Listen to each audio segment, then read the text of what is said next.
নমস্কাৰ মই ধ্ৰুৱজ্যোতি ৰাজকোঁৱৰ এই শ্ৰেণীৰ নতুন এটা ভিডিঅ'ত তোমালোকক সকলোকে স্বাগতম জনাইছো আজি আমি নৱম শ্ৰেণীৰ বিজ্ঞানৰ তৃতীয় অধ্যায়ৰ দ্বিতীয় ভাগটো পঢ়িম মানে আমি প্ৰথম ভাগটো আমি পঢ়িলো আৰু এটা ভিডিঅ' আছে আমাৰ লাষ্ট ভিডিঅ'টো আপলোড হৈ আছে তোমালোকে চোৱা ভিডিঅ'টোত যদি তোমালোকে প্ৰথম ভাগটো চোৱা নাই ফাৰ্ষ্ট পাৰ্টটো চোৱা নাই তেনৰে চোৱা আৰু হেতু চাই পিনি এইটো ভিডিঅ' চাবা মানে পুৰা কন্টিনিউ হৈ আছে তাৰ পিছত মানে আমি তাৰ দুটা বিধি আছিল আমাক হেৰিয়ে দিছিল তোমাৰ যোনটা বিধি আমি পঢ়িছিল দুটা বিধি মানে ৰাসায়নিক সংযোগৰ দুটা যোনটো বিধি পঢ়িছিলো সেই বিধিকেইটা বিস্তৃতভাৱে বিৱৰণ আমাৰ ফাৰ্ষ্ট পাৰ্টৰ ভিডিঅ'টোত আছে আমি এতিয়া সেকেন্ড পাৰ্টটোত আমি তাৰ পিছৰখিনি আমি পঢ়িম হ'ব এতিয়া আমি আৰম্ভ কৰো আমাৰ নৱম শ্ৰেণীৰ তৃতীয় অধ্যায় যাৰ নাম হৈছে অণু আৰু পৰমাণু ইংৰাজীত আমি যাক কওঁ এটমছ এণ্ড মলিকিউলছ আমি তাৰ দ্বিতীয় ভাগটো এতিয়া পঢ়িম হ'ব ফাৰ্ষ্ট পাৰ্টটো মনত আছে চাগে তোমালোকে যোনে চাইছা ফাৰ্ষ্ট পাৰ্ট তাত আমি কি পঢ়িছিলো মনত আছে তাত আমি পঢ়িছিলো যে নিত্যতা বিধি আৰু মানে তোমাৰ স্থিৰ অনুপাতৰ যোনটো দুটা বিধি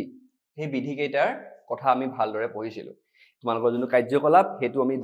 ধুনীয়াকে বিস্তৃতভাৱে আমি ডিসকাস কৰিছিলো ভালদৰে তোমালোকক প্ৰশ্নৰ উত্তৰবিলাকো কৰাই দিছিলো এতিয়া আমি এইটো যোনটো আমাৰ দ্বিতীয় ভাগ সেকেন্ড পাৰ্ট তাত আমি আৰম্ভ কৰিম ডেলটনৰ এটমিক তত্ত্ব ডেলটনছ এটমিক থিয়ৰিৰ পৰা যাক আমি কি বুলি কওঁ পৰমাণুবাদ বুলিও কওঁ মানে তাত আমাৰ কি হৈছিলে এতিয়া তোমালোকে যোনটো আমি পঢ়িল যে নিত্যতা বিধি আৰু স্থিৰ অনুপাতৰ বিধি তাত আমাৰ কি হৈছিলে তাত আমাৰ তোমাৰ পদাৰ্থটোৰ কথা একো কোৱা হোৱা নাছিলে তাত মানে অণু আৰু পৰমাণুৰ কথা বেছিকে কোৱা হৈছিলে মানে এটা পদাৰ্থৰ কেনেকৈ সৃষ্টি হয় সেইটো এটা কৈছিলে কিন্তু পদাৰ্থৰ ওপৰত বেছি মানে পদাৰ্থৰ প্ৰকৃতিৰ ওপৰত বেছি অধ্যয়ন কৰা হোৱা নাছিলে আৰু সেইটো মানে আমি জানো যে সেইকেইটা পুৰা প্ৰথম মানে তোমাৰ হেৰি বিধি ফাৰ্ষ্ট থিয়ৰি তো সেই টাইমত মানে ইমানো মানে ভালদৰে মানে অধ্যয়ন কৰা হোৱা নাছিলে মানে তাৰপিছত আহিলে আমাৰ ডেলটন আহিলে জন ডেলটনে মানে বস্তুটো সেই যোনটো মানে তোমাৰ আমি পঢ়িলো যে নিত্যতা আৰু স্থিৰ অনুপাতৰ যোনটা বিধি এইকেইটা যে সঠিক হয় এইকেইটা যে শুদ্ধ হয় সেইটো কথাটো মানে যে মানে প্ৰমাণ কৰি দিলে মানে তোমাৰ গম পাইছা আৰু তেওঁ জন ডেলটনে মানে যোনটো পদাৰ্থৰ প্ৰকৃতিৰ ওপৰত এটা তত্ত্ব দিলে যাক আমি কি বুলি কওঁ ডেলটনছ এটমিক থিয়ৰি নাইবা ডেলটনৰ এটমিক তত্ত্ব গম পাইছা ডেলটনে কি কৰিলে মানে পদাৰ্থৰ ওপৰত মানে তোমাক এটা তত্ত্ব দিলে মানে আমাক এটা তত্ত্ব দিলে পদাৰ্থৰ প্ৰকৃতিৰ ওপৰত ক্যাৰেক্টাৰিষ্টিকৰ ওপৰত এটা তোমাক আমাক কি দিলে তত্ত্ব দিলে যাক আমি কি বুলি কওঁ ডেলটনছ এটমিক তত্ত্ব বা পৰমাণুবাদ গম পালা এটা গ্ৰীক সাইন্টিষ্ট ডেমোক্ৰিটাছে যে এটম বুলি এটা নাম এটা দিছিলে আমি ফাৰ্ষ্ট পাৰ্টত পঢ়িছো প্ৰথম যোনটো আমাৰ এটম মানে আমাৰ এইটো অধ্যায়ৰ যোনটো ফাৰ্ষ্ট পাৰ্টৰ ভিডিঅ'টো আছে তোমালোকে ইউটিউবতে আছে চাই ল'বা যদি নাই চোৱা তাত আমাৰ কি কৈছিলে গ্ৰীকসকলে এটম বুলি নাম এটা দিছিলে মানে যেতিয়া এটা মানে পদাৰ্থৰ ওপৰত ভাঙি লাষ্টত এটা অবিভাজ্য মানে আমি এটা অৱস্থাত পাওঁ সেই অবিভাজ্য যোনটো অৱস্থা সেই অৱস্থাটো কি বুলি দিছিলে হেৰিয়ে তোমাৰ ডেমোক্ৰিটাছে নাম দিছিলে এটম বুলি এতিয়া ডেলটন আহিলে ডেলটনে ক'লে যে যোনটো এটম বুলি যোনটো শব্দ দিছিলে সেটি গ্ৰহণ কৰিলেহি আৰু ক'লে যে এটমবোৰ পদাৰ্থৰ ক্ষুদ্ৰতম কণা একেই কথা যোনটো ডেমোক্ৰিটাছ সকলে কৈছিল বা ইণ্ডিয়ান সাইন্টিষ্ট সকলে ইণ্ডিয়ান যোনটো ভাৰতৰ যোনটো দাৰ্শনিকসকলে যোনটো কৈছিল যে এটম মানে এটা বস্তু যদি এটা পদাৰ্থ যদি মানে ভাঙি ডিভাইড কৰি লাষ্টত এটা ক্ষুদ্ৰতম অৱস্থা পাওঁ যাক আমি হেৰিহতে গ্ৰীক দাৰ্শনিকসকলে কি নাম দিছিল এটম দিছিল সেই বস্তুটোৱে ডেলটনে একচেপ্ট কৰিলে যে ক'লে যোনটো সেইটো কথাটো হয় যোনটো এটম বুলি যোনটো মানে নাম দিলে সেইটো শুদ্ধ হয় মানে সেইটো গ্ৰহণ কৰিলে আৰু তেওঁ এটা নিজৰ পৰা এটা যে মানে তোমাৰ তত্ত্ব দিলে এটা নিজৰ পৰা এষাৰ মানে বাক্য ক'লে কি ক'লে তেওঁ ক'লে যে এটমবোৰ পদাৰ্থৰ ক্ষুদ্ৰতম কণা গম পাইছা এটা পদাৰ্থৰ ক্ষুদ্ৰতম কণা কি এটম তোমাৰ যদি পৰীক্ষাত সুধে হোৱাট ইজ এটম মানে কি হৈছে এটম হৈছে পদাৰ্থৰ ক্ষুদ্ৰতম কণা মানে এটা পদাৰ্থ কিহেদি বনে মানে তোমাৰ এটমেদি বনে বহুত কিটা এটম মিলিয়ে এটা পদাৰ্থৰ বনে মানে একদম পদাৰ্থ বনে পদাৰ্থৰ সৃষ্টি হয় তাকেই কৈছে এটমবোৰ পদাৰ্থৰ ক্ষুদ্ৰতম কণা তেওঁৰ এই তত্ত্বই ভৰৰ যোনটো নিত্যতা বিধি আৰু স্থিৰানুপাতৰ যোনটো বিধি যোনটো আমি আগৰ ক্লাছত পঢ়িছো সেইটো ব্যাখ্যা আগবঢ়ালে মানে গম পাইছা যে এইটো বস্তু শুদ্ধ হয় বুজি পালা হৈ গল ডাউট থাকিলে কবা হা তোমাৰ যি ডাউট থাকে আগৰ ভিডিঅ'ত যদি কিবা ডাউট থাকে কবা আমি সব কমেন্ট সেকশন পঢ়ো তোমালোক লগালগ কম লগালগ মানে তোমালোক উত্তৰটো দিম ডাউটটো সলভ কৰিম তোমালোকে যি ডাউট আহে সেইবিলাক কমেন্ট সেকশনত জনাবা আমাক তাৰ পিছত এতিয়া ডেল্টনে কিছুমান চিকাৰ্য দিলে তাক আমি ইংৰাজীত পষ্টুলেট বুলি কওঁ যে মানে এটমৰ কথা যোনটো মানে তেওঁ যে যোনটো দুটা আমি বিধি পঢ়িছিলো সেই দুটা বিধি মানে একচেপ্ট কৰি শুদ্ধ বুলি প্ৰমাণ কৰি কিছুমান মানে তোমাক পষ্টুলেট দিলে পাঁচটা পষ্টুলেট দিলে এইকিটা অতি ক্ষয় ইম্পৰ্টেন্ট তোমালোক পৰীক্ষাত সুধিয়ে থাকে এইকিটা বস্তু মানে গম পাইছা যে ডেল্টনছ পষ্টুলেট ডেল্টন পৰমাণুবাদৰ মুখ্য চিকাৰ্য গীতা লিখা ডেল্টনৰ বহুত ইম্পৰ্টেন্ট দেই এটা ভালদৰে বুজিবা তেওঁ যোনটা পাঁচটা দিলে তাৰ প্ৰথমটো ক'লে সকলো পদাৰ্থ পৰমাণু নামৰ অতি ক্ষুদ্ৰ কণাৰে গঠিত গম পাইছা সকলো পদাৰ্থ যোনবিলাক পদাৰ্থ যিয়ে হওক সেইবিলাক কিহেৰে গঠিত পৰমাণু নামৰ ক্ষুদ্ৰ কণাৰে গঠিত হল গম পাইছা মনৰলে মানে পদাৰ্থ যিয়ে নহওক এতিয়া এই পেন্সিলডালে হওক কিছুমান মানে তোমাৰ পৰমাণুৰ ক্ষুদ্ৰতম কণা লগ লাগি এই পেন্সিলডাল গঠিত হৈছে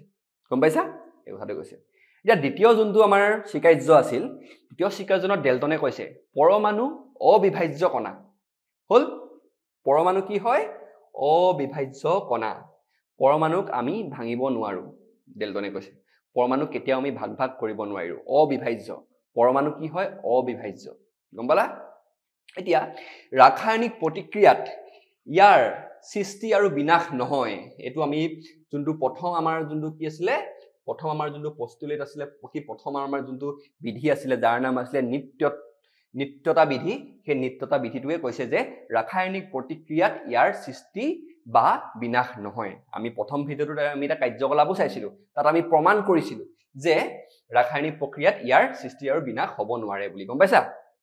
নিৰ্দিষ্ট মৌলৰ সকলো পৰমাণুৰ ভৰ আৰু ৰাসায়নিক ধৰ্ম একেই নিৰ্দিষ্ট যোনটো নিৰ্দিষ্ট মৌলৰ সকলো পৰমাণু একেই হ'ব মানে তোমাৰ গম পাইছা ভৰ আৰু ৰাসায়নিক ধৰ্মবিলাক একেই হ'ব নিৰ্দিষ্ট কিছুবা মানে নিৰ্দিষ্ট মৌল এটাৰ সকলো পৰমাণু গম পাইছা এতিয়া মানে হেতে আৰু যেটা মানে তোমাৰ মৌল মিলি এটা সকলো মানে পৰমাণুৰ যোনটো ভৰ আৰু ৰাসায়নিক ধৰ্ম মানে যোনবিলাক হেতি মানে কেনেদৰে কোনোবা এটা বস্তুৰ লগত ৰিয়েক্ট কৰিব বা হিহতৰ ওজন কিমান ওজনবিলাক আৰু হিহতৰ প্ৰকৃতিবিলাক সকলো একেই হ'ব বুজি পালা বেলেগ মৌলৰ পৰমাণু ভৰ আৰু ৰাসায়নিক ধৰ্ম বেলেগ আৰু বেলেগ মৌলৰ বেলেগ তোমাৰ যোনবিলাক ধৰ্ম থাকিব আৰু ভৰ থাকিব সেইবিলাক বেলেগ হ'ব যেনে এতিয়া হাইড্ৰজেনৰ যোনবিলাক ধৰ্ম আৰু যোনবিলাক হাইড্ৰজেনৰ যোনটো ভৰ সেইবিলাক হিলিয়ামৰ লগত নিমিলে বা অক্সিজেনৰ লগত নিমিলে বা কাৰ্বনৰ লগত নিমিলে গম পাইছা কাৰ্বন আৰু অক্সিজেনৰ দুটা হিয়তৰ ভৰ আৰু হিয়তৰ যোনবিলাক ধৰ্ম সেইবিলাক সদায় বেলেগ হ'ব বুজি পালা এতিয়া চতুৰ্থটো চাও যৌগ গঠন হোৱাকৈ পৰমাণুবোৰ অখণ্ড সংখ্যাৰে সৰল অনুপাতত যোজিত হয় যোনটো আমি আমাৰ তত্ত্বত দ্বিতীয় বিধিটো আছিল কি আছিল আমাৰ স্থিৰানুপাত বিধি হেতু সেই কথাটোকে কৈছে যে যৌগ গঠন হোৱাকৈ পৰমাণুবোৰ অখণ্ড সংখ্যাৰ সৰল অনুপাতত যোজিত হয় আমি চাইছিলো পানীৰ যোনটো অনুপাত কি আছিল 1:8 তেনেকুৱা টাইপ গম পাইছা এটা নিৰ্দিষ্ট যৌগত পৰমাণু আপেক্ষিত সংখ্যা আৰু প্ৰকাৰ সদায় একে এটা নিৰ্দিষ্ট যৌগৰ যোনটো পৰমাণুৰ যোনটো আপেক্ষিত সংখ্যা হ'ব মানে তোমাৰ হেতু আৰু প্ৰকাৰৰ সদায় একে হ'ব মানে পদাৰ্থটোৰ গম পাইছা এটা যৌগৰ যোনটো এটা নিৰ্দিষ্ট যৌগৰ পৰমাণুৰ আপেক্ষিত সংখ্যা আৰু প্ৰকাৰ সদায় একেই মানে এটা যৌগৰ ধৰক অক্সিজেনৰ যদি আপেক্ষিত সংখ্যা আৰু প্ৰকাৰ দুইটা সদায় একেই হ'বই হ'ব গম পাইছা তোমাৰ কেতিয়াও চেঞ্জ নহয় মানে তোমাৰ অক্সিজেনৰ বেলেগ হ'ব নোৱাৰে কেতিয়াও বুজি পালা আৰু মানে অক্সিজেনৰ আৰু কাৰ্বনৰ বেলেগ হ'ব আৰু কাৰ্বনৰ বা হাইড্ৰজেনৰ বেলেগ হ'ব কিন্তু হাইড্ৰজেনৰ সবৰ একেই হ'ব আৰু অক্সিজেনৰ একেই হ'ব বুজি পালা এইকিটাই বহুত ইম্পৰ্টেন্ট তোমালোকে মন ৰাখিবা হা একেবাৰে ইজি তোমালোকে ভালদৰে পঢ়ি চাবা বুজি চাবা কিবা বুজি নাপালে মোক কবা যদি আকৌ এবাৰ যদি কিবা হৈ গব লাগে কবা আৰু কমেন্ট সেকশনত কবা তেতিয়াহে গম পাম ন তোমালোকে বুজি পাইছা না পাইছা মানে এইকেইটা বহুত ইম্পৰ্টেন্ট পৰীক্ষাত সুধিয়ে থাকে হল এতিয়া আমি কিছুমান তোমালোকৰ ইয়াৰ পিছত তোমাৰ প্ৰশ্নাৱলী আছে পেজ নম্বৰ 32 আৰু 33 এই প্ৰশ্নাৱলীৰ প্ৰশ্নকিটা আমি কৰিম এতিয়া প্ৰথমত হেৰি দিছে প্ৰথম প্ৰশ্নটো কি কৈছে বিক্ৰিয়া এটাত 5.3 গ্ৰাম সোডিয়াম কাৰ্বনেট 6 গ্ৰাম ইথানোইক এসিডৰ সৈতে বিক্ৰিয়া ঘটিছে কি হৈছে সোডিয়াম কাৰ্বনেট কিমান আছে 5.3 আৰু ইথানোইক এসিড কিমান আছে 6 গ্ৰাম তোমালোকক এটা মই লাষ্ট ভিডিওটোৰ মানে লাষ্ট আগৰ যোনটো ক্লাছ আছিল আমাৰ তাত তোমালোকক এটা প্ৰশ্ন দিছিলো তুমি কিমানে কৰিলা কমেন্ট সেকশনত জনাবা আনসাৰ বিলাক দেই পোৱা নাই তাৰ পিছত যদি কৰিব পৰা নাই তেতিয়াও জনাবা মই কৰি দিম তেতিয়া মানে তোমালোকে তেতিয়া তোমাৰ কেমিষ্ট্ৰি পঢ়ুতে বা কেমিষ্ট্ৰি হক বিজ্ঞান যেতিয়া তোমালোকে পঢ়া তেতিয়া এইবিলাক প্ৰশ্নবিলাক তোমালোকে নিজে কৰিবা তেতিয়াহে তোমালোকৰ মনত থাকিব মানে গম পাইছা এতিয়া মই আজি এইবিলাক কৰি দিছো তোমালোকৰ ইমান ভালকে মনত নাথাকিব ভালকে তোমালোকে যদি নিলিখা ভালকে তোমালোকে আকৌ যদি ৰিভাইজ নকৰা প্ৰেক্টিছ নকৰা তোমালোকৰ মনত নাথাকিব সেই কাৰণে মই যোনবিলাক ক্লাছত কৰাম নোটছবিলাক লিখিবাই তাৰ পৰা তুমি নিজৰ নোটছ বনাই লিখিবা আৰু প্ৰশ্নবিলাক যোনবিলাক থাকিব নিজে কৰিবলৈ চেষ্টা কৰিবা মই কিছুমান প্ৰশ্ন দেখাই দিম কিছুমান তোমালোকক ঘৰত মানে হোমৱৰ্ক দিম হেবলাও কৰিবা আৰু কিবা ডাউট থাকিলে কমেন্ট সেকশনত কবা হ'ব এতিয়া চোৱা এতিয়া এটাৰ মাজত সোডিয়াম কাৰ্বনেট আৰু ইথানোইক এসিডৰ মাজত বিক্ৰিয়া ঘটিলে তাত কি উৎপাদন হল আমাৰ উৎপাদন হল সোডিয়াম ইথনেট আৰু কাৰ্বন ডাই অক্সাইড আৰু পানী যাৰ সেইবিলাক দিয়া হৈছে ভৰবিলাক এটা তোমাৰ কিমান দ্ৰৱবোৰ আছিল কাৰ্বন ডাই অক্সাইড কিমান হৈছিল 2.2 পানী হল 0.9 আৰু কি হল তোমাৰ 0.9 আৰু সোডিয়াম ইথানোইড হল 8.2 গ্ৰাম হৈ গল এইলা এতিয়া কৈছে দেখুৱা যে ফলাফলবোৰৰ ভৰ নিত্যতা সূত্ৰ অনুযায়ী হৈছে এতিয়া ভৰৰ নিত্যতা বিধি মতে কি ৰাসায়নিক বিক্ৰিয়া এটাত ভৰৰ সৃষ্টি বা বিনাশ কেতিয়াও নহয় মানে এই ফালৰ যোনখিনি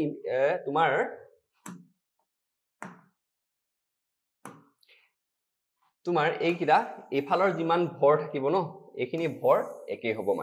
মানে কি বিক্ৰিয়কৰ ভৰ আৰু বিক্ৰিয়াজাতৰ ভৰ সদায় একেই হ'ব গম পাইছা এতিয়া মই উত্তৰটো ধুনীয়াকৈ লিখিছো পৰীক্ষাত এনেদৰে লিখিবা ধুনীয়াকৈ নম্বৰ পাবা গম পাইছা প্ৰথমতে তোমালোকে কি কৰিবা পৰীক্ষাত কেনেদৰে লিখিবা আমি জানো তোমালোকে জানা নাই নাজানিলে আমাৰ প্ৰথম ভিডিওটো চোৱা ধুনীয়াকৈ বুজাই থোৱা আছে যে ভৰৰ নিত্যতা বিধি কি হয় গম পাইছা এতিয়া ভৰৰ নিত্যতা বিধি কি কৈছিলে আমাক ৰাসায়নিক বিক্ৰিয়া এটাত ভৰৰ সৃষ্টি বা বিনাশ হ'ব নোৱাৰে হল গম পাইছা আৰু তোমালোকৰ মনত আছে চাগে প্ৰথম ভিডিওত আমি কৈ থৈছো ভালদৰে বুজিছা চাগে নুবুজিলে কবা তেতিয়া হলে কি হ'ব যোনটো বিক্ৰিয়কৰ মুঠ ভৰ আৰু বিক্ৰিজাতৰ পদাৰ্থৰ ভৰ একেই হ'ব লাগিব গম পাইছা এতিয়া গোটেইকেইটা এড কৰিলো 5.3 + 6 কিমান হ'ব 11.3 গ্ৰাম হল আৰু বিক্ৰিজাতত কি হল তোমাৰ কাৰ্বন ডাই অক্সাইড 2.2 ওয়াটাৰ মানে পানী 0.9 আৰু 8.2 গ্ৰাম কি হয় তোমাৰ সোডিয়াম ইথানোইডৰ আৰু কি আহি গল 11.3 গ্ৰাম মানে দুইটা ৰাইট সাইড আৰু লেফট সাইডৰ যোনটা ভৰ তোমাৰ কি হ'ব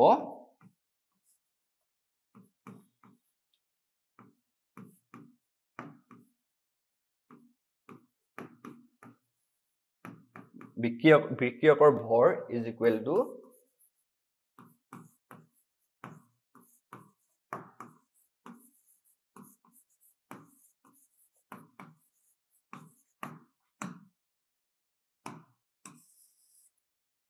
হল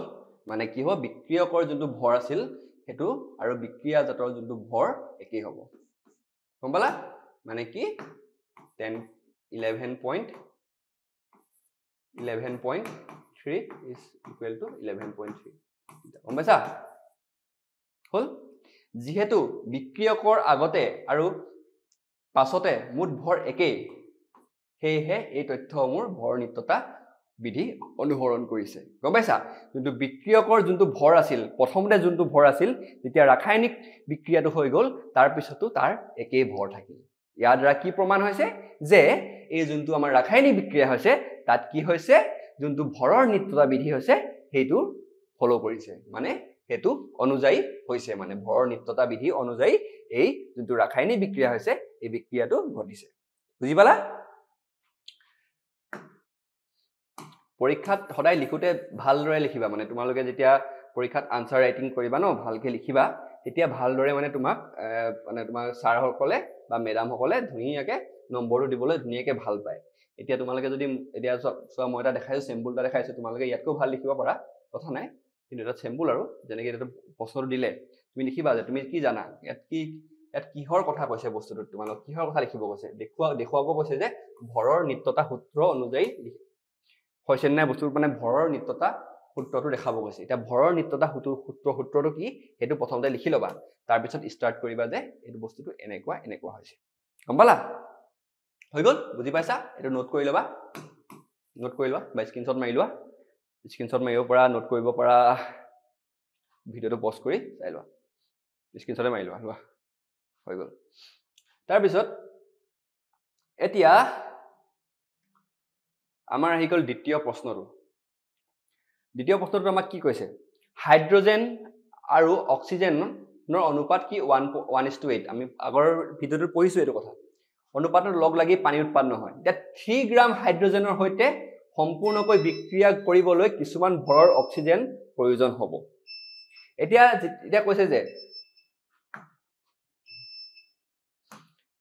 কৈছে 1.8 গ্ৰাম এটো কি হয় কিহৰ অনুপাত এটো পানীৰ অনুপাত মানে 1 গ্ৰাম হাইড্ৰোজেন থাকিব আৰু 8 গ্ৰাম অক্সিজেন থাকিব ক'ত 9 গ্ৰাম পানীত গম পাইছা এই কথাটো আমি আগৰ ভিডিওটোত পঢ়ি আহিছো যদি ভিডিওটো চোৱা নাই এবাৰ চাই লবা তেতিয়াহে বুজি পাবা ভালদৰে হল হেতু কথাটো পঢ়িলো আমি এতিয়া এই প্ৰশ্নটোত কৈছে যে প্ৰশ্নটোত আমাক কৈছে যে 3 গ্ৰাম হাইড্ৰোজেন যদি থাকে তেতিয়া তাত অক্সিজেন কিমান থাকিব গম পাইছা যদি 9 গ্ৰাম পানীত যদি 1 গ্ৰাম হাইড্ৰোজেন আৰু 8 গ্ৰাম অক্সিজেন থাকে তেতিয়া 3 গ্ৰাম হাইড্ৰোজেন থাকিলে হে পানীত অক্সিজেন কিমান থাকিব এটো সিম্পল অংক হয় তোমালোকে পাৰিবা একদম ইজি জাস্ট জানিব লাগে যে প্ৰশ্নটো কেনেকৈ কৰে হল এতিয়া আমি লিখিছো পানীত হাইড্ৰোজেন আৰু অক্সিজেনৰ অনুপাতটো লিখিছো দেই পানীত বুলি লিখি লিখিছো এটো কিহৰ অনুপাত ভৰৰ অনুপাত বুলি লিখিছো হেয়ে 3 গ্ৰাম হাইড্ৰোজেনৰ 3 গ্ৰাম যদি হাইড্ৰোজেন থাকে তাত অক্সিজেনৰ পৰিমাণ কিমান হ'ব ধুনিয়া সিম্পল আৰু মাল্টিপ্লিকেশনৰ অংক সিম্পল আৰু পূৰণৰ অংক 24 গ্ৰাম হল ওলাই গল 24 গ্ৰাম 3 * 8 বুজি পালা হৈ গল এতিয়া চোৱা আমাৰ তৃতীয় প্ৰশ্নটো আহো ডেলটনৰ পৰমাণুবাদৰ কোনটো স্বীকাৰ্যই ভৰৰ নিত্যতা ফল স্বীকাৰ্য ভৰৰ নিত্যতাৰ সূত্ৰৰ ফল আমি যে পঢ়িলো ইয়াৰ আগৰ যোনটো আমাৰ স্লাইডটো যে পঢ়িলো যে এইটা যোনটা স্বীকাৰ্যকিটা পঢ়িলো যে এই স্বীকাৰ্যটোত এই স্বীকাৰ্যকিটা পঢ়িলো যে এইটা ভিতৰত এটা কোনটো স্বীকাৰ্যই ভৰৰ নিত্যতা সূত্ৰটোক মানে ৰিপ্ৰেজেন্ট কৰে মানে কোনটো ভৰৰ মানে নিত্যতা সূত্ৰটো কোনটো মানে তোমাৰ স্বীকাৰ্যই ভৰৰ নিত্যতা সূত্ৰ তোমাক লগত মানে ৰিলেটেড হৈ আছে দেই এতিয়া ভৰৰ নিত্যতা হবলগীয়া স্বীকাৰ্যটো হল এটো পৰমাণুবোৰ অবিভাজ্য অংক যোনটো আমাৰ যোনটো আমাৰ স্বীকাৰ্য আছিল দ্বিতীয় পষ্টুলেট আছিল আমাৰ ডেলটনৰ হেতু গম পাইছা পৰমাণুবোৰ অবিভাজ্য কণা যাক ৰাসায়নিক বিক্ৰিয়া এটাত সৃষ্টি বা বিনাশ কৰিব নোৱাৰি নিৰ্দিষ্ট মৌলৰ পৰমাণুবোৰ ভৰ আৰু ৰাসায়নিক ধৰ্মসমূহ একে এই কথাটো তোমাক যেতিয়া মই পঢ়াই আছিলো স্বীকাৰ্যকিটা তেতিয়াও কৈছিলো কথাটো যে এটো যোনটো আমাৰ স্বীকাৰ্য হয় বা পষ্টুলেট হয় দ্বিতীয় পষ্টুলেটটোৱে হেতুৱে কি আমাক দেখুৱায় আমাৰ ভৰৰ নিত্যতা সূত্ৰটো দেখায় গম পাইছা অৰ্থাৎ ইয়াত এই স্বীকাৰ্যটো কি কৈছে অৰ্থাৎ ৰাসায়নিক প্ৰতিক্ৰিয়াত কেৱল পৰমাণুৰ পুনৰ সংযোজন হয় গম পাইছা অকল পৰমাণু বিলাকৰ সংযোজন হ'ব তাত ভৰৰ কোনো পৰিৱৰ্তন নহব গম পাইছা তাত মানে কোনো ভৰৰ তোমাৰ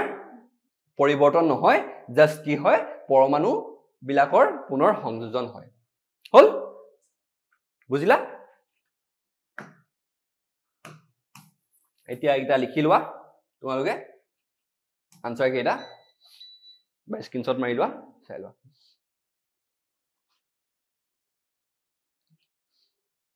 তোমালোকে বুজি পাইছানে বুজি পাইছা যদি লাইক এটা কৰি দিয়া সবে আৰু বুজি যদি নাই পোৱা কমেন্ট সেকশনত কোৱা যে ধ্ৰুৱদা এটো বুজি পোৱা নাই ডাইৰেক্ট হৈ গ'ল মই বুজাই দিম নেক্সট ক্লাছত যেতিয়া আমি নেক্সট ভিডিওটো কৰিম আমি নেক্সট যেতিয়া আমি ক্লাছটো লম তেতিয়া মই তোমালোকৰ ডট বিলাক লৈ আহিম আৰু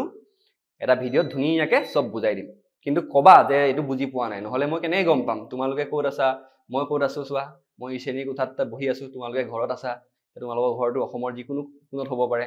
গম নাপাম ন কেনেকৈ তোমালোকৰ কি মানে তোমাৰ প্ৰবলেম কি তোমালোকে কষ্ট পাইছা কি বুজি পোৱা নাই সব কবা কমেন্ট সেকশনত যাতে মই গম পাম আৰু তোমালোকক বুজাব পাৰো হ'ব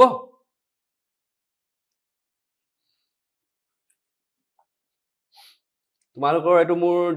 দ্বিতীয় ক্লাছ হ'ব কেনেকুৱা পাইছা কবা ক্লাছটো লিখিলা এইবিলাক স্ক্ৰিনশ্বট মাৰি লোৱা বা লিখি লোৱা আৰু এটা চতুৰ্থ প্ৰশ্নত আছিলে দেই 4 নম্বৰ যোনটো তোমালোকৰ প্ৰশ্নাৱলীত আছে হেতুত আছে ডেলটনৰ পৰমাণুবাদৰ কোনটো স্বীকাৰ্যই স্থিৰানুপাত সূত্ৰটো ব্যাখ্যা কৰিব পাৰে এটো মই তোমাক যেতিয়া মই স্বীকাৰ্যকেইটা পঢ়াইছিলো তেতিয়া মই কৈ গৈছিলো তোমালোকে ভালকৈ দৰে শুনিছা যদি গম পাবা যে কোনটো সূত্ৰই কৈছে এতিয়া তাত এটা সূত্ৰ আছিল যে যৌগ গঠনৰ বাবে পৰমাণুবোৰ অখণ্ড সংখ্যাৰ সৰল অনুপাতৰ যুজিত এটো তোমাৰ চতুৰ্থ নে পঞ্চম আছিল তোমাৰ ৰবা এটো যোনটো চতুৰ্থ যোনটো স্বীকাৰ্য হেতুৱে কৈছে চতুৰ্থ স্বীকাৰ্য কি আছিল তোমাৰ যৌগ গঠনৰ বাবে পৰমাণুবোৰ অখণ্ড সংখ্যাৰ সৰল অনুপাতত যুজিত যোনটো তোমাৰ চতুৰ্থ যোনটো স্বীকাৰ্য আছিল হেতুৱে কি বুজাইছে তোমাৰ কি বুজাইছে স্থিৰানুপাত সূত্ৰটো ব্যাখ্যা কৰিছে গম পালা ইয়াৰ ফলত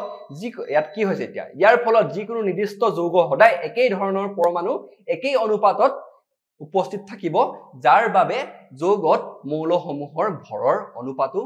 সদায় স্থিৰ থাকে মানে ইয়ত তাত কি হয় অনুপাতটো মানে ভৰৰ যোনটো অনুপাত আমি প্ৰথম ভিডিওটোত পঢ়ি থৈছো যোনটো ভৰৰ অনুপাত সদায় একেই থাকিব গম পাইছা লিখি লোৱা আমি প্ৰশ্নাৱলীখিনি চালো এতিয়া আমি চাম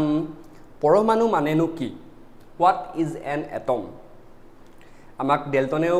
এটা সংজ্ঞা দি থৈ গৈছিল আমাক পৰমাণুৰ সংজ্ঞা এটা যোনটো আমি অলপ আগত পঢ়ি গৈছো কি কৈছিলে ডেলটনে যে তেওঁ কৈছিলে এটমবোৰ পদাৰ্থৰ ক্ষুদ্ৰতম কণা গম পাইছা এটা পদাৰ্থৰ ক্ষুদ্ৰতম যোনটো কণা তাকে আমি কি বুলি কওঁ এটম বুলি ক'ব পাৰো সেই কথাটোৱে তোমালোকৰ পাঠ্যপুথিত আৰু বেলেগ অকমান বেলেগকৈ আছে কি বুলি আছে চোৱা সকলো পদাৰ্থৰে গঠনৰ প্ৰাথমিক গোটবোৰ হৈছে পৰমাণু দুটা বস্তু একেই কৈছে দুইটাই তোমালোকক যদি সুধে পৰীক্ষাত পৰমাণু মানেনো কি যিকোনো এটা লিখিলেই হ'ব গম পাইছা এতিয়া চোৱা হৈ গ'ল পৰমাণু কি আমি গম পাই গলো যে সকলো পদাৰ্থৰে গঠনৰ যোনটো প্ৰাথমিক গোট একদম প্ৰথম মানে একদম বেসিক স্ট্ৰাকচাৰ প্ৰাথমিক যোনটো গোটটোকে কি বুলি কয় পৰমাণু বুলি কয় গম পাইছা এতিয়া উদাহৰণস্বৰূপে পেন্সিলডাল ধৰা এই পেন্সিলডাল কি হৈছে তোমাৰ এটা তোমাৰ এই পেন্সিলডাল যেতিয়া গঠন হ'বলৈ তোমাক ইয়াত কিছুমান কণা আছে এটম বহুত এটমৰ গোট মিলিহে এই পেন্সিলডাল গঠিত হৈছে গম পাইছা তাকেই কৈছে মানে এই পেন্সিলডাল গঠন হ'বলৈ এতিয়া ইয়াৰ একদম প্ৰাথমিক গোটবোৰ কি হৈছে পৰমাণু বহুত পৰমাণু মিলি তোমাৰ বহুত এটম মিলি এই পেন্সিলডাল বা অন্য যিবিলাক পদাৰ্থ সেইবিলাক গঠিত হৈছে গম পাইছা এতিয়া হোৱাট ইজ এ এটম পৰমাণু কি বুলি যদি আমাক সুধে তেতিয়া আমি ক'ব লাগিব পৰমাণু হৈছে এটা পদাৰ্থৰ গঠনৰ প্ৰাথমিক গোট গম পাইছা সকলো পদাৰ্থৰে গঠনৰ প্ৰাথমিক গোটবিলাকক কি বুলি কয় সৰি পৰমাণু অলপ বেয়া হৈ আছে মানে কফ হৈ আছে বেয়া নাপাবা হা তাৰপিছত এতিয়া ইয়াত নেক্সট টপিকটো আহিছে পৰমাণু কিমান ডাঙৰ পৰমাণুবোৰনো কিমাননো ডাঙৰ এতিয়া এই কথাটো ক'বলৈ গ'লে আমাক সুধিব লাগে আচলতে পৰমাণুবোৰ কিমাননো সৰু মানে গম পাইছা আমি সচৰাচৰ জীৱনত দেখা প্ৰতিটো বস্তু ডাঙৰ যোনবিলাক বস্তু সেইবিলাক বস্তুৱে যদি আমি এটা পৰমাণুৰ লগত যদি আমি তুলনা কৰোঁ তেতিয়া মানে হেতু মানে তুলনাটো ভাল নহব মানে তুলনাটো মানে খাপ নাখাব মানে বস্তুটো হেতু কথাই তোমালোকৰ পাঠ্যপুথিত লাইন এটা দিয়া আছে এটা মানে হাৰি এটা লিখিছে যে পৰমাণুবোৰ নিচেই সৰু এইবোৰ আমি অনুমান বা তুলনা কৰিব পৰা যিকোনো বস্তুতকৈ সৰু এতিয়া তোমালোকৰ মাথাত কি আহিছে বাৰু কোৱাচোন এনে কমেণ্টত কোৱা যে কি আহিছে তোমালোকৰ মাথাত যে পৰমাণুৰ সাইজটো আমি কম্পেয়াৰ কৰিবলৈ মানে তুলনা কৰিবলৈ ভাবা আৰু যি আহিছে তাৰ লগত তুমি তুলনা কৰা মই পেঞ্চিলডাল মোৰ হাতত আছে যেতিয়া মই পেঞ্চিলডালৰ লগত তুলনা কৰিছোঁ হা এই পেঞ্চিলডালৰ লগত যদি আমি তুলনা কৰোঁ এটা অণুৰ এটা মানে পৰমাণুৰ ই মানে ইমানেই সৰু হ'ব আমাৰ শূন্য লিখি আমনি লাগি যাব মানে গম পাইছা ইমানেই মানে তোমাৰ সৰু হ'ব 0.0000 বহুত মানে সৰু কম হ'ব গম পাইছা সেইটো কাৰণে যে পৰমাণুবোৰ ইমানেই সৰু তাৰ কাৰণে বৈজ্ঞানিকবিলাকে ইহঁতক জুখিবলৈ এটা মানে জুখিবলৈ সিহঁতে কিহৰ দ্বাৰা জুখে মানে বৈজ্ঞানিকবিলাকে গম পাইছা পাৰমাণৱিক ব্যাসাৰ্ধ এটমিক ৰেডিয়াছ সিহঁতৰ মানে পৰমাণুবিলাকৰ জুখে আৰু সেই এটমিক ৰেডিয়াছৰ পৰাই আমি গম পাওঁ এটা পৰমাণুৰ কিমান ডাঙৰ বা কিমান সৰু গম পাইছা আৰু এই যোনটো এটমিক ৰেডিয়াছ বা পাৰমাণৱিক ব্যাসাৰ্ধ সেইটো কি বুলি কয় নেনোমিটাৰ এককত জোখা হয় গম পাইছা নেনোমিটাৰ একক যে শুনিছানে নেনোমিটাৰ যেনেকৈ চেণ্টিমিটাৰ ডেচিমিটাৰ কিলোমিটাৰ ঠিক তেনেদৰে এটা তোমাৰ নেনোমিটাৰ এটা একক যোনটোৱে মানে তোমাৰ বস্তুৰ ব্যাসাৰ্ধ জোখা হয় গম পাইছা হ'ল এতিয়া 1 নেনোমিটাৰত কিমান মিটাৰ থাকে যদি সোধে তেতিয়া আমি লিখিব লাগিব আমি যেবিলাক কথা তোমালোকে জানাই চাগে আগত অংকত পঢ়িছা এইবিলাক ইমান মিটাৰে হৈছে তোমাৰ 1 নেনোমিটাৰ গম পাইছা এইটো মানে কি বুজি পাইছা 1 is to 10 to the power 9 metre 9 মানে কি বুজি পাইছা নাই তোমালোকে ইয়াৰ মানে হৈছে তোমাৰ 1 2 3 4 5 6 7 8 9 মানে এইটো যদি আমি ইভাগে লিখিব যাওঁ তেতিয়াহ'লে কি হ'ব 0.3 4 5 6 7 8 ইমান মিটাৰে হ'ব তোমাৰ 1 নেনোমিটাৰ আৰু 1 মিটাৰত কিমান নেনোমিটাৰ থাকে 10 is to 9 10 to the power 9 nanometre থাকে বুজি পালা এইবিলাক তুমি তোমালোকৰ ইয়াত কি মনত ৰাখিবলগীয়া বস্তু আছে তেতিয়াহ'লে এবাৰ কৈ দিছোঁ তোমালোকক আৰু এবাৰ ৰ'বা মোহাৰি লওঁ এই যোনটো আমাৰ স্লাইড তাত কি আছে তোমাৰ পৰমাণুবোৰ কি গম পালোঁ এটা পদাৰ্থৰ প্ৰাথমিক গঠনৰ প্ৰাথমিক গোটবোৰে কি হৈছে পৰমাণু আৰু এই পৰমাণুবোৰ কিহৰ জোখা হয় তোমাৰ পাৰমাণৱিক ব্যাসাৰ্ধৰ দ্বাৰা জোখা হয় আৰু কি এককত নেনোমিটাৰ এককত 1 নেনোমিটাৰ কিমান হয় এইটো চাই ল'বা আৰু ইয়াত চোৱা এইটো এটা পৰমাণু হয় পৰমাণুটোৰ এইটোৱে ব্যাসাৰ্ধ মানে গম পাইছা ইয়াৰ পৰা ইয়াৰ যোনটো ডিষ্টেঞ্চ এইটোৱে এটমিক ৰেডিয়াছ বুলি কয় বুজি পালা তোমালোকৰ পাঠ্যপুথিত এই ফটো এখন দিয়া আছে চোৱা এই ফটোখন এইখন হৈছে এখন চিলিকনৰ তোমাৰ যোনটো ছাৰ্ফেচ চিলিকনৰ ওপৰৰ অংশ এটা দিয়া হৈছে ইয়াত চিলিকনটোত চোৱা চিলিকনৰ যোনটো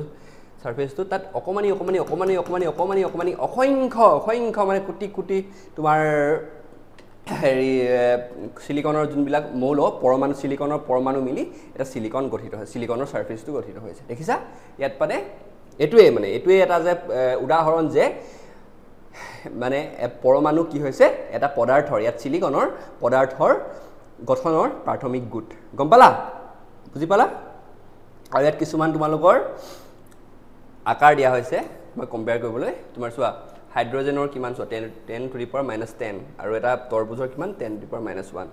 আকাৰটো দিয়া আছে তুলনা কৰিবলৈ মানে কিমান সৰু হ'ব পাৰে এটা পৰমাণু সেই তোমালোকে পাঠ্যপুথিত এখন টেবুল দি থোৱা হৈছে চাব পাৰা তোমালোকৰ ৰেফাৰেন্সৰ কাৰণে এতিয়া আমি নেক্সট টপিকলৈ আহোঁ এতিয়া যে মৌলৰ যোনবিলাক পৰমাণু থাকে সেইবিলাক আমি কেনেদৰে লিখিম সেইক কেনেদৰে বুজাম সেইটো মানে যিহেতু পৰমাণুবিলাকৰ নামটো কেতিয়াবা বহুত ডাঙৰ হ'ব পাৰে তো আমাৰ অসুবিধা হয় মানে অলপ সুবিধাটো মানে সুবিধাজনক নহয় নামটো লিখি যোৱাৰ মানে সেইকাৰণে প্ৰথমবাৰৰ বাবে আমাৰ ডেল্টন বুলি কোৱা চাইণ্টিষ্ট আছিল আগত তেওঁৰ বিষয়ে পঢ়িছোঁ তেওঁ মৌলবোৰ মানে দেখুৱাবলৈ কিছুমান চিহ্নৰ আৱিষ্কাৰ কৰিছিল অতি সুনিৰ্দিষ্ট চিহ্ন মানে গম পাইছা কিছুমান চিহ্ন আৱিষ্কাৰ কৰিছিল সেই চিহ্নবিলাকে এটা পাৰ্টিকুলাৰ এটা মানে নিৰ্দিষ্ট তোমাৰ পৰমাণুৰ মৌলৰ পৰমাণুবোৰ বুজাইছিল গম পাইছা ঠিক তেনেদৰে হাইড্ৰজেনৰ যোনটো চিহ্ন আছিল এইটো আছিল কাৰ্বনৰ এইটো আছিল কাৰ্বনৰ এইটো ইয়াত অলপ ডাৰ্ক আছিল হা ডাৰ্ক হয় ব্লেক কালাৰ নেকি ডাৰ্ক মানে পুৰা গোটা মানে আৰু অক্সিজেনৰ এইটো খালি এইটো তাৰ পিছত phosphorus sulphur iron copper lead silver পাৰা প্লেটিনাম তাৰ পিছত এইটো হুন এইবিলাক ডেল্টনে আগবঢ়োৱা কিছুমান চিহ্ন এইবিলাক হল এতিয়া এই চিহ্নবোৰ আমি দেখিছো যে আজিকালি মানে ব্যৱহাৰ কৰা নাযায় মানে তুমি দেখিছা নেকি এইবিলাক চিহ্ন কেতিয়াবা ব্যৱহাৰ কৰা নাই দেখা নহয় ব্যৱহাৰ নহয় এইবিলাক আজিকালি কাৰণ কিয় ব্যৱহাৰ নহয় ইয়াত হেই কথাটো ইয়াত লিখা আছে তোমাৰ যদি পৰীক্ষাত আহে ডেল্টনে যে যোনবিলাক চিহ্ন দিছিল সেইবিলাক চিহ্ন কিয় ব্যৱহাৰ নহয় তেতিয়া আমি লিখিম এই লাইনটো তেওঁৰ প্ৰণালীত এটা মৌলৰ বাবে ব্যৱহাৰ কৰিব পৰা চিহ্ন কেৱল মৌলকে বুজাই নাথাকিলে সেই মৌলটোৰ একেটা পৰমাণুক বুজাইছিল সেই মৌলটোৰ মানে যোনবিলাক পৰমাণু সেইবিলাক মৌলবোৰ লগবাই যোনটো পৰমাণু হৈছে সেই পৰমাণুবিলাককো বুজাইছিল মানে গম পাইছা এক গলি মে দো শিকাৰ হৈ আছিল মানে গম পাইছা এটা মানে সেই ডেল্টনৰ যোনটো তোমাৰ প্ৰণালী দিছিল সেই প্ৰণালী মতে মানে এটা সিম্বলে মানে মৌল আৰু পৰমাণু দুটাকে বুজাইছিল যোনটো মানে আমাৰ কাৰণে মানে বৈজ্ঞানিক হিচাপে বৈজ্ঞানিকসকলৰ বাবে আমাৰ মানে সচৰাচৰ মানে ভাল কৰিবলৈ মানে ব্যৱহাৰ কৰিবলৈ ভাল নাছিল বস্তুটো গম পাইছা কাৰণ এটা সিম্বলে মৌলকো বুজাইছিল পৰমাণুকো বুজাইছিল এটা আমি কি কৰিম মানে এটা সিম্বলে যদি দুটা মিনিং থাকে তো আমাৰ দিগদাৰ হ'ব না বস্তু বুজিবলৈ হেতু কাৰণে আমি কি কৰিছিলো আজিকালি মানে ডেল্টনৰ যোনটো প্ৰণালী আছিল সেই প্ৰণালীটো আমি ব্যৱহাৰ নকৰো তাক আমি নস্যাৎ কৰি দিছিলো হল এতিয়া আমি কোনবিলাক চিহ্ন ব্যৱহাৰ কৰো আধুনিক চিহ্নবিলাক কি ডেল্টনটো প্ৰথম এইবিলাক সবতছে পুৰণা ডেল্টনে ফাৰ্ষ্টত দিছিল এইবিলাক যোনটো আমি ব্যৱহাৰ নকৰো এটা আমি যোনবিলাক আধুনিক চিহ্ন আমি ব্যৱহাৰ কৰো সেই চিহ্নবোৰ কি হয় সেইবিলাক চাওঁ হা আমি হ'ব বুজি পালা ইয়াত এই স্লাইডটোত আমাৰ সবতছে ইম্পৰ্টেন্ট কথাটো হ'ল যে আমাৰ যোনটো সবতছে মানে ইম্পৰ্টেন্ট তোমালোকে জানিবলগীয়া কথা মানে বাক্যশাৰী হ'ল এই শাৰী হা যোনটো হালধীয়া ৰঙেৰে দি দিছো মই এই বাক্যশাৰী তোমালোকে মনত ৰাখিবা যে কিয় আমি ডেল্টনৰ যোনটো প্ৰণালী দিছিল ডেল্টনে যোনটো প্ৰণালী দিছিল এটা মানে মৌলৰ পৰমাণুক আমি হেৰি কৰা আধুনিক যোনটো চিহ্ন দিছিল আমি কিয় ব্যৱহাৰ নকৰো সেই প্ৰণালীটো আমি কিয় ব্যৱহাৰ নকৰো তেতিয়া আমি এই লাইনটো লিখিব লাগিব মনত ৰাখিবা তোমালোকে বহিত টুকি ৰাখা এতিয়া আমি আহিম আৰু এজন সাইন্টিষ্টলৈ জে বাৰ্জেলিয়াছ তেওঁৰ নামটো জে বাৰ্জেলিয়াছ তোমালোকে বাৰ্জেলিয়াছ হিচাপে মনত ৰাখিলেও হ'ব জে বাৰ্জেলিয়াছ তেওঁ এটা উন্নত মানৰ মানে প্ৰণালী আগবঢ়াইছিল মানে যোনটো ডেল্টনে দিছিল তাতকৈ মানে অধিক ভাল অধিক মানে ব্যৱহাৰযোগ্য মানে এটা প্ৰণালী আগবঢ়াইছিল হৈ গ'ল সেই প্ৰণালীটোত কি হৈছিল তেওঁৰ মতে মৌলবোৰৰ চিহ্ন মৌলটোৰ নামৰ এটা বা দুটা আখৰেৰে সাধাৰণতে লেটিন নামৰ পৰা নিৰ্ধাৰণ কৰা হৈছিল মানে মৌল এটাৰ নাম এটা চোৱা অক্সিজেন এটো কি হৈছে এটা মৌলৰ নাম এই মৌলৰ নামটোৰ আধাৰত মানে চিহ্নটো দিবলৈ আমাৰ জে বাৰ্জেলিয়াছে কৈছিল মানে হল বুজি পালা তেওঁৰ মতে কি হল তেওঁৰ প্ৰণালীৰ মতে কি আমি এটা মৌলৰ নাম দিবলৈ নামকৰণ কৰিবলৈ আমি তাৰ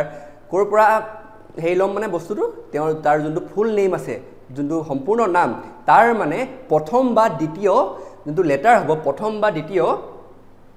আখৰটো সেই আখৰটোৰ পৰা লম সাধাৰণতে ই মানে লেটিন নামৰ পৰা যোনটো তেওঁ যেহেতু লেটিন মানে ভাষাৰ প্ৰচলিত সেই টাইমত বেছি আছিল আৰু তেওঁ লেটিনেই আছিল মানুহজন মানে সেইটো কাৰণে মানে তোমাৰ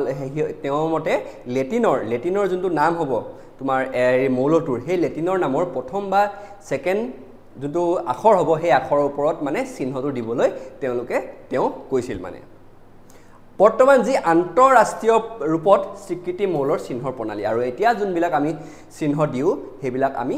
সেই জে বাৰ্জেলিয়াছে দিয়া মানে প্ৰণালী মতে আমি নামবিলাক দিও তাৰ উদাহৰণো আমি চাম ৰবা হৈ গ'ল বুজি পালো এটা ডেল্টনে দিলে তাতে কোন আহিলে জে বাৰ্জেলিয়াছ বা বাৰ্জেলিয়াছ আহিলে বাৰ্জেলিয়াছে কি ক'লে মৌলবোৰৰ চিহ্ন আমি হিহতৰ লেটিনৰ যোনটো নাম লেটিন ভাষাৰ যোনটো নাম হ'ব সেই নামৰ প্ৰথম আৰু দ্বিতীয় আখৰেৰে দিম মানে গম পালা আৰু সেইটো আন্তঃৰাষ্ট্ৰীয়ভাৱে আজি আধুনিক মানে এতিয়া মানে বৰ্তমানলৈকে আমি সেই তেওঁৰ বাৰ্জেলিয়াছৰ যোনটো প্ৰণালী সেই প্ৰণালীটোৱে আমি ব্যৱহাৰ কৰি আহিছো এতিয়া আমি কেনেদৰে ব্যৱহাৰ কৰি আহিছো হেতু চাম আহা এতিয়া আৰম্ভণিতে এটা চোৱা আমি কপাৰ হল আৰম্ভণিতে মৌলবোৰৰ নাম তেওঁলোকৰ প্ৰথম পোৱা ঠাইৰ পৰা দিয়া হৈছিল আৰু কিন্তু প্ৰথমতে যেতিয়া মানে তোমাৰ নামকৰণ কৰা হৈছিল ন তোমাৰ এইবিলাক মৌলবিলাকৰ নাম তেওঁলোকক মানে সেই মৌলবোৰৰ নাম মানে প্ৰথমতে যে বাৰ্লিছৰ পিছত মানে প্ৰথমতে যোনবিলাক মানে যোনখন দেশত পোৱা হৈছিল ন সেই দেশৰ মতে সেই দেশৰ নামৰ ওপৰতে তোমাৰ মানে মৌলটোৰ নাম ৰখা হৈছিল প্ৰথম উদাহৰণটো হৈছে কপাৰ যোনটো মৌল হেতু ধাতুটো ক'ত পোৱা হৈছিল সাইপ্ৰাছ বুলি ইউৰোপৰ দেশ এখন আছে সেই দেশখন হৈছে এখনৰ এখন মেপ লগাই দিছো এনে আৰু তোমালোকে জানিবলৈ সাইপ্ৰাছ বুলি এখন আৰু সাইপ্ৰাছৰ কথা এটা তোমাৰ মানে এটা ইন্টাৰেষ্টিং কথা এটা আছে এই এখন মানে গোটেই বিশ্বত এখনেই দেশ আছে যাৰ পতাকাত মানে নিজৰ দেশখনৰ মেপখন আঁকি থোৱা হয় আৰু সেই দেশখনে হৈছে কি সাইপ্ৰাছ আৰু সেই সাইপ্ৰাছতে কি আৱিষ্কাৰ হৈছিল কপাৰ ধাতু বা কপাৰ মৌলৰ আৱিষ্কাৰ হৈছিল আৰু সেই সাইপ্ৰাছ দেশৰ নামৰ ওপৰতে এই ধাতুটোৰ নাম কি হৈছিল কপাৰ নামটো আহিছিল গম পালা আৰু কিছুমান ৰঙৰ নামৰ ওপৰতো নাম দিয়া কিছুমান ধাতু বা মৌলৰ নামটো তাৰ ৰঙৰ পৰাও দিয়া হৈছিল ঠিক তেনেদৰে গোল্ড মানে হৈছে ইয়েলো গম পাইছা সেই যিহেতু ধাতুটো যেতিয়া আৱিষ্কাৰ হৈছিল দেখিলে এই হালধীয়া ৰঙৰ সেইটো কাৰণে তাক কি দিয়া হৈছিল গোল্ড নামটো দি দিয়া হৈছিল গম পালা এতিয়া প্ৰথমতে কি হৈছিলে নামবিলাক কেনেদৰে নামকৰণ কৰা হৈছিল হিয়তি আৱিষ্কৃত দেশখন যোনখন আছিল সেই দেশখনৰ ওপৰত দিয়া হৈছিল আৰু কেতিয়াবা কিছুমান ৰঙৰ আধাৰতো দিয়া হৈছিল আৰু তাৰপিছত যে বাৰ্জেলিয়াছে কি উলিয়ালে তেওঁ ক'লে যে আমি নিৰ্দিষ্ট কিবা এটা মৌলৰ নামকৰণ কৰিবলৈ হ'লে তেওঁলোকৰ মেইনলি মানে সাধাৰণতে তোমাৰ লেটিন নামৰ প্ৰথম দুটা আখৰ দি আমি হিয়তক মানে হিয়তৰ চিহ্নটোৰ নামকৰণ কৰিব লাগে বুলি দিলে গম পাইছা হ'ল এতিয়া তাৰ পিছত আহি গ'ল আমাৰ IUPAC international union of pure and applied chemistry এইটো বহুত ইম্পৰ্টেণ্ট হয় বহুত জৰুৰী এটা নাম হয় দেই IUPAC এইটো পৰীক্ষাত আহে IUPACৰ ফুল ফৰ্ম লিখা সম্পূৰ্ণ নামটো লিখা বুলি আহে সেইকাৰণে ফটো এখনো লগাই দিছো ডাঙৰকে IUPAC এইটো মনত ৰাখিবা international union of pure and applied chemistry এইটো বহুত পৰীক্ষাত তোমালোকক সোধা দেখা যায় এতিয়া এই IUPACৰ মতে আমাৰ আজিকালি তোমাৰ কেমিষ্ট্ৰিত বা ৰাসায়ন বিজ্ঞানত যি হাল হলনি হয় কি আমি ব্যৱহাৰ কৰিম কোনটো প্ৰণালী আমি ব্যৱহাৰ কৰিম কোনটো প্ৰণালী আমি ব্যৱহাৰ নকৰো সেই কথাটো IUPAC international union of pure and applied কেমিষ্ট্ৰিয়ে ডিসাইড কৰে IUPAC যি ব্যৱহাৰ কৰিব কয় হেতুৱে সকলো দেশৰ সকলো বিশ্বৰ সকলো দেশে ব্যৱহাৰ কৰে দেশৰ বৈজ্ঞানিকবিলাকে ব্যৱহাৰ কৰে আৰু সেই বস্তুটোৱে আমি কি পঢ়ো আমি শ্ৰেণীত পঢ়ো গম পাইছা এতিয়া IUPACৰ মতে কি মৌলৰ চিহ্নবোৰ সাধাৰণতে মৌলৰ ইংৰাজী নামৰ প্ৰথম এটা বা দুটা আখৰৰ পৰা লোৱা হয় চোৱা এতিয়া IUPACয়ে কি ক'লে যে ইংৰাজী নামটোৰ প্ৰথম বা দুটা আখৰৰ পৰা চিহ্নটো লোৱা হ'ব বাৰ্জেলিয়াছে কি কৈছিলে সাধাৰণতে মানে লেটিন ভাষাৰ যোনটো নাম হ'ব তাৰ প্ৰথম আৰু দ্বিতীয় আখৰটো পৰা লোৱা হ'ব কিন্তু IUPACৰ মতে ইংৰাজীৰ নামৰ পৰা লোৱা হ'ব গম পালা এতিয়া পাৰ্থক্যটো গম পালা যে বাৰ্জেলিয়াছ আৰু IUPACৰ মতে মতামতটো কথা গম পালা নহয় হৈ গ'ল এতিয়া আৰু প্ৰথম আখৰটো সদায় বৰফলা হ'ব আৰু দ্বিতীয় যোনটো আখৰ হ'ব হেতু সদায় সৰুফলা হ'ব এটো মন ৰাখিবা দেই এটো আহে পৰীক্ষাত যে IUPACৰ মতে কি বাৰ্জেলিয়াছৰ মতে কি বাৰ্জেলিয়াছৰ প্ৰণালীটো কি আছিল IUPACৰ যোনটো প্ৰণালী হেতু কি আছিল আৰু ডেলটনৰ যোনটো কি প্ৰণালী আছিল সেই প্ৰণালীটো সাধাৰণতে এক্সামত মানে পৰীক্ষাত সোধা দেখা যায় গম পালা এতিয়া IUPACয়ে কি ক'লে যে প্ৰথম যোনটো নাম হ'ব হেতু বৰফলাত লিখা যাব ইংৰাজী নামৰ পৰা চিহ্নটো লোৱা হ'ব আৰু দ্বিতীয় যোনটো থাকিব হেতু সৰুফলাত লিখা হ'ব তাৰে উদাহৰণ কেইটামান চাওঁ হা এতিয়া হাইড্ৰজেন চোৱা হাইড্ৰজেনৰ নামটো হাইড্ৰজেন তাৰ প্ৰথম আখৰটোৱে ইয়াৰ চিহ্নটো হৈ গ'ল H এলুমিনিয়ামৰ প্ৰথম দুটা আখৰ কি এলুমিনিয়াম এটো চোৱা AL A বৰফলা আৰু L সৰুফলা L কেপিটেল কেতিয়াও নহয় ঠিক তেনেদৰে কোবাল্টৰ CO C মানে কি হৈছে প্ৰথম নামটো বৰফলা আৰু সেকেন্ড যোনটো হৈছে এটো O টো সৰুফলাত দিয়া হৈছে কেতিয়াও CO নহয় এটো কাৰ্বন মনোক্সাইড হৈ যাব নাই এটো ঠিক তেনেদৰে ক্লোৰিনৰ Cl জিংকৰ Zn গম পাইছা এতিয়া কিছুমান চিহ্নৰ মৌলত লেটিন জাৰ্মান গ্ৰীক নামৰ পৰা লোৱা হৈছে আৰু কিছুমান আকৌ এই বাৰ্জেলিয়াছৰ কোৱা মতেও কিছুমান মানে চিহ্ন মানে লেটিন জাৰ্মান আৰু গ্ৰীক ভাষাৰ পৰা লোৱা হৈছে যেনেদৰে আয়ৰণৰ চিহ্নটো কি Fe টো কৰ পৰা আহিছে ফেৰামৰ পৰা আহিছে গম পাইছা আৰু সোডিয়ামটো কি ক'ৰ পৰা আহিছে নেট্ৰিয়াম সোডিয়ামটো এনে নহয় জানো পটেছিয়ামটো কে এটো কোপা কেলিয়াম এইকিটা মনত ৰাখিবা দেই এইকিটা সাধাৰণতে সোধা দেখা যায় তোমালোকৰ পৰীক্ষাত বাকি কিটা হাইড্ৰজেন এলুমিনিয়াম এইকিটা ইমানো দেখা নাযায় যদি এইকিটা জানিবলগীয়া আমি জানো এইবিলাক সচৰাচৰ জীৱনত দৰকাৰ হৈ থাকে আমাক দেখি নাম শুনিয়ে থাকো কিন্তু এইকিটা বস্তু যে তোমালোকে ধুনীয়াকৈ নোট কৰি ল'বা এইকিটা সোধা দেখা যায় মানে দেখুৱা হেয়ে প্ৰতিটো মৌলৰ আন্তঃৰাষ্ট্ৰীয়ভাৱে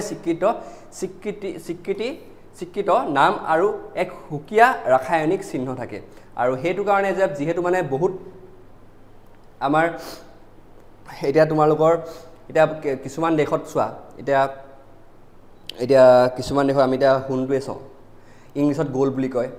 হিন্দীত সোনা বুলি কয় আমি কি বুলি কওঁ অসমীয়াত হুন বুলি কওঁ গম পাইছা এতিয়া সব দেশতে সব ভাষাতে এটা বস্তু ভিন্ন নাম থাকিব পাৰে কিন্তু আমাৰ যোনবিলাক বৈজ্ঞানিক বিলাকে বা তোমালোকে ডাঙৰ হৈ যোনবিলাক বৈজ্ঞানিক হলে যোনবিলাক বস্তু তোমালোকে যোনবিলাক ৰিসাৰ্চ কৰিবা যোনবিলাক দৰ্শনমূলক কাম কিছুমান কৰিবা সেই কামবিলাকত তোমালোকে অকল অসমৰ হৈ অকল ইণ্ডিয়াৰ হৈ অকল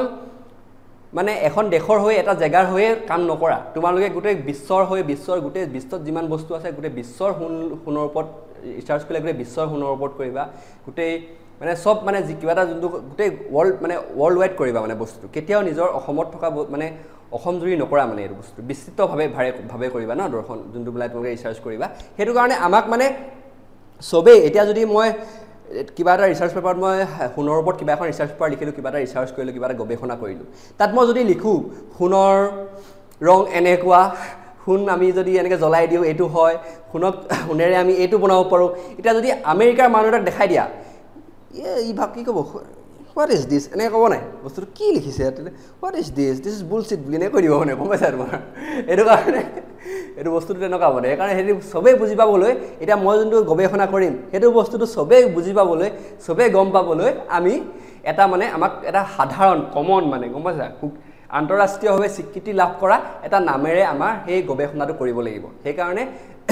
এই যোনবিলাক চিহ্ন আছে সেই চিহ্নবিলাক মানে IUPAC যোনবিলাক চিহ্ন দিছিল সেইবিলাক চিহ্ন মানে আন্তঃৰাষ্ট্ৰীয়ভাৱে স্বীকৃতি পোৱা আৰু সেই চিহ্নটো গোল্ডৰ যোনটো চিহ্ন AU যদি আমি সবেই যদি লিখি দিওঁ AU বুলি তে সবেই গম পাব যদি আমেৰিকাৰ এটাও গম পাব অসমৰ এটাও গম পাব বা বেলেগ দেশৰ চাইনাৰ এটাও গম পাই যাব যে ই হুনৰ ওপৰত গৱেষণা কৰিছে গম পাইছা সেইকাৰণে আমাক কিয় এটা মানে আন্তঃৰাষ্ট্ৰীয় স্বীকৃতি পোৱা এটা চিহ্নৰ মানে দৰকাৰ হয় গম পাইছা হেতু কথা এতিয়া হেতু কাৰণে মানে IUPAC সেই আন্তঃৰাষ্ট্ৰীয় স্বীকৃতি পোৱা যোনবিলাক চিহ্ন থাকে সেইবিলাক আমাক দিয়ে মানে আমাক প্ৰদান কৰে হেতু কাৰণে আমাক এই আমি IUPAC যোনবিলাক মানে নিয়ম প্ৰণালী আমাক বান্ধি দিয়ে সেইবিলাক সবেই সকলোৱে ব্যৱহাৰ কৰে কাৰণ তেওঁলোকৰ যোনবিলাক নিয়ম প্ৰণালী তেওঁলোকৰ যোনবিলাক কথাবিলাক কয় সেইবিলাক গোটেই আন্তঃৰাষ্ট্ৰীয়ভাৱে স্বীকৃতি লাভ কৰা বুজি পালা এতিয়া চোৱা এটা কিছুমান ইয়াত মৌলৰ চিহ্ন দিয়া হৈছে চোৱা এলুমিনিয়ামৰ কি AL এইবিলাক তোমালোকৰ পাঠ্যপুথি আছে এইবিলাক কিন্তু তোমালোকে মনত ৰাখিব লাগিবই মানে দেই এইবিলাক তোমাৰ এতিয়া তোমালোকৰ পিৰিয়ডিক টেবুলখনৰ প্ৰথম 20টা যোনবিলাক 20টা মৌল আছে সেইকেইটা তোমালোকে মনত ৰাখিবই লাগিব সকলো মনত নাৰাখিলেও বাকিটাতো এনে কমনলি আমি দেখি মনত থাকি যাব কিন্তু 20টা তোমাৰ হাইড্ৰজেন হিলিয়াম লিথিয়াম বৰিলিয়াম বৰং কাৰ্বন গোটেইখিনি সবে 20টা প্ৰথম 20টা তোমালোকে মনত থাকিবই লাগিব দেই বুজি পালা তোমালোকৰ বহুত দৰকাৰ হ'ব এতিয়া আমাৰ যোনটো দ্বিতীয় অধ্যায়টো ইমানতে সমাপ্ত হ'ল তোমালোকে প্ৰথম যোনটো অধ্যায় তোমালোকে চালা চাগে কেনেকৈ পালা তোমালোকে কমেণ্ট ছেকশ্যনত ক'বা আজি তোমালোকক এটা হোমৱৰ্ক দিছোঁ এতিয়া সোণ আৰু ৰূপৰ ৰাসায়নিক চিহ্ন কি এইটো লিখা তোমালোকে এইটো লিখি তোমালোকে কমেণ্ট ছেকশ্যনত আনচাৰটো দিবা হা ঠিক আছে ভিডিঅ'টো কেনেকুৱা পালা কমেণ্ট ছেকশ্যনত ক'বা দেই আৰু ফাৰ্ষ্ট পাৰ্টটো আমাৰ প্ৰথম ভাগটো ইউটিউবত আপলোড হৈ আছে আৰু চাবা আৰু আমাৰ ECNE চেনেলটো ছাবস্ক্ৰাইব কৰি থ'বা ঠিক আছে বাই বাই